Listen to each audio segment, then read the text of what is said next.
The Galactic Council's chambers fell silent as Ambassador Zexthari of the Vorthak Empire presented their final ultimatum. The holographic display showed Earth, a small blue marble suspended in the vast darkness of space. The humans have expanded too rapidly. Zexthari's mandibles clicked with satisfaction. Their exploration fleets probe our borders. Their trade routes challenge our established networks. This aggression cannot continue. Council Elder Miralith of the Ancient Ethereal Collective nodded slowly, her translucent form shimmering with concern. What do you propose, Ambassador? We have discovered something in the forbidden archives of Kepler 442b. Zexthari's eyes gleamed with predatory anticipation. The Void Stalker, an apex predator from the dawn of galactic civilization. It was contained millennia ago after consuming entire star systems. We propose releasing it in the Sol system. It will humble these upstart humans, show them their place in the cosmic order. The chamber erupted in alarmed chittering and subsonic rumbles. The Void Stalker was legend, a creature of pure darkness and hunger that had nearly brought the galaxy to its knees before the ancient races had combined their efforts to imprison it. The risks, began Counselor Thren of the Aquatic Consortium, are minimal, Zexthari interrupted. We have studied human psychology extensively. They are pack hunters but weak, emotional. They form attachments that make them vulnerable. The Void Stalker will break their spirit, and they will retreat to their homeworld never to trouble us again. After much debate, the council voted. The ancient seals would be broken. Captain Sarah Chen was enjoying her morning coffee aboard the research vessel Curiosity when her sensor officer practically fell out of his chair. Captain, massive spatial anomaly detected. Something just appeared near Titan. On the main screen, what looked like a living shadow writhed against the backdrop of Saturn's moon. It was enormous, easily the size of a small space station, and seemed to absorb light itself. Tendrils of darkness lashed out, probing the void around it. My God, whispered Dr. Rodriguez, the xenobiologist. It's beautiful. Beautiful? Lieutenant Morrison backed away from the screen. That thing looks like it wants to eat our souls. The creature suddenly turned toward their ship, though it had no visible eyes.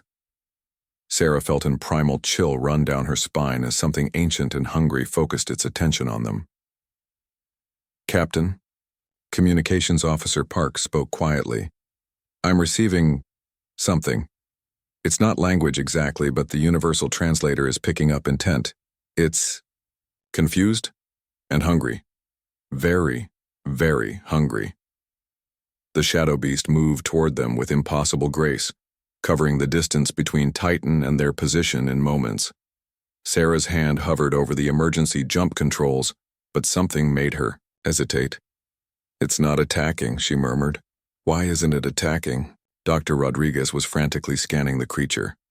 Captain, these readings are incredible. It's not entirely corporeal, existing partially in what we might call hyperspace. But look at these neural pattern analogs.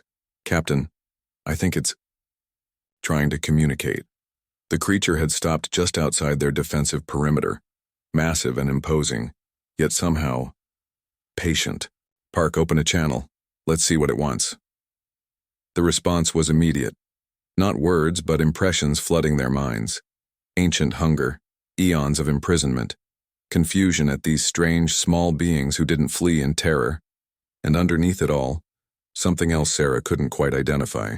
It's been alone, Dr. Rodriguez said softly, tears in her eyes. God, it's been alone for millions of years. 3 weeks later, Admiral Harrison arrived with a battle fleet, expecting to find debris and traumatized survivors. Instead, he found the Curiosity in a stable orbit around what appeared to be a massive, contentedly floating shadow creature. Captain Chen, report, he barked over the comm. Well, Admiral. Sarah's voice carried an odd note of amusement. Meet Shadow. He's basically our ship's pet now. Harrison stared at his screen in disbelief as the creature, Shadow, gently nudged a cargo pod toward the Curiosity with one of its tendrils. Is that thing playing fetch? Among other things, Turns out Shadow here is highly intelligent, but has been imprisoned for millennia without social contact. He was literally dying of loneliness. Dr. Rodriguez thinks his species might have been naturally social before whatever catastrophe separated them. Harrison watched in amazement as Shadow carefully caught a probe that the Curiosity launched, then brought it back, somehow managing to look pleased despite having no discernible facial features. He's also been incredibly helpful, Sarah continued. His hyperspace abilities let him scout ahead of our ships, and he's actually quite protective of us. Yesterday, he scared off a pack of void pirates just by existing in their general vicinity. Dr. Rodriguez's voice joined the conversation. Admiral, we're learning so much. Shadow's species appears to have been the galaxy's first sapient life form. He has knowledge of star formations that predate our oldest records, and he's teaching us to see hyperspace distortions with the naked eye. But the danger? Admiral, Sarah interrupted gently, Shadow hasn't hurt anyone.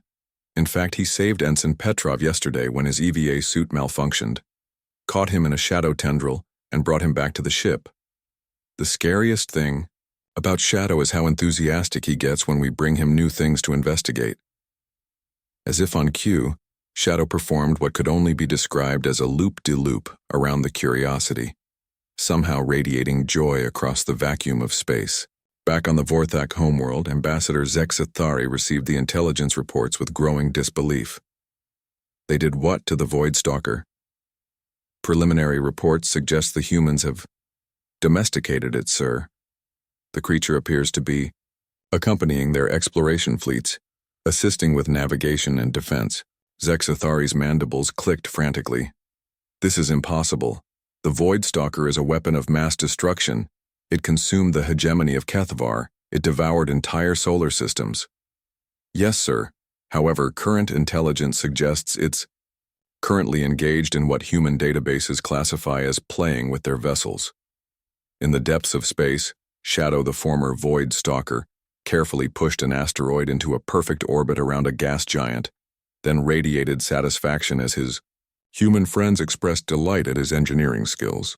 For the first time in millions of years, he wasn't hungry. Not for destruction, anyway. These strange little creatures had given him something far more valuable than prey. They had given him a pack. The Galactic Council never did figure out how to handle the humans after that. How do you intimidate a species that makes friends with your apocalypse weapons?